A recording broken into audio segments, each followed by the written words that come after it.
آج میری آواز تھوڑی بھاری بھاری لگ رہی ہے تو اس کے لیے میں پہلے سے آپ سے سوری کرتی ہوں۔ دراصل میں ایک تو مجھے فیور تھا اور دوسرا یہ کہ میں نے رو رو کے خود اپنی آواز ایسی کر دی ہے۔ اصل میں میرے دادا ابو بہت سیریس ہیں ہاسپٹل میں، تو آج میں کوئی موٹیویشنل ویڈیو نہیں بنا رہی کیونکہ آج میرا مائنڈ ہی نہیں ہے کچھ اس طرف کا۔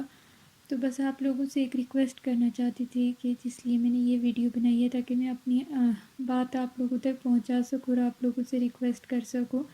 میرے دادا ابو بہت بیمار ہیں، ہاسپٹل میں ہیں، بہت تکلیف میں ہیں، تو آپ سب سے ریکویسٹ ہے کہ پلیز پلیز میرے دادا ابو کے لیے آپ لوگ دعا کر دیجئے کہ اللہ پاک ان کو بیماری سے چھٹکارا دے۔ کیا پتہ کس کی دعائیں کام آ جائیں۔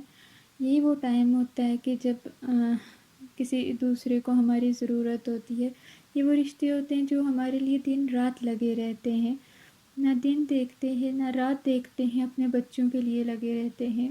اس ٹائم پہ انہیں ہماری ضرورت ہے، الحمدللہ الحمدللہ، ہم تو ہر ٹائم ان کے ساتھ ہیں، لیکن جب رب کی ساتھ کا ساتھ شامل نہ ہو تو انسان جتنی کوشش کر لیں کچھ نہیں کر سکتے۔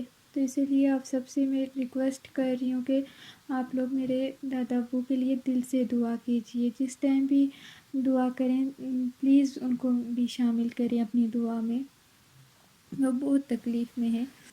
بس آج کی میں نے ویڈیو آپ لوگوں سے صرف یہی ریکویسٹ کرنے کے لیے بنائی تھی کہ پلیز میرے دادا ابو کے لیے دعا کرنا، جس ٹائم بھی اپنے لیے دعا کریں، دعا کرنا کہ اللہ پاک انہیں صحت والی زندگی دے، صحت یابی دے، محتاجی نہ دے کبھی کسی کی۔ محتاجی بہت بری چیز ہے اور اللہ پاک کبھی کسی انسان کو دوسرے کا محتاج نہ کرے۔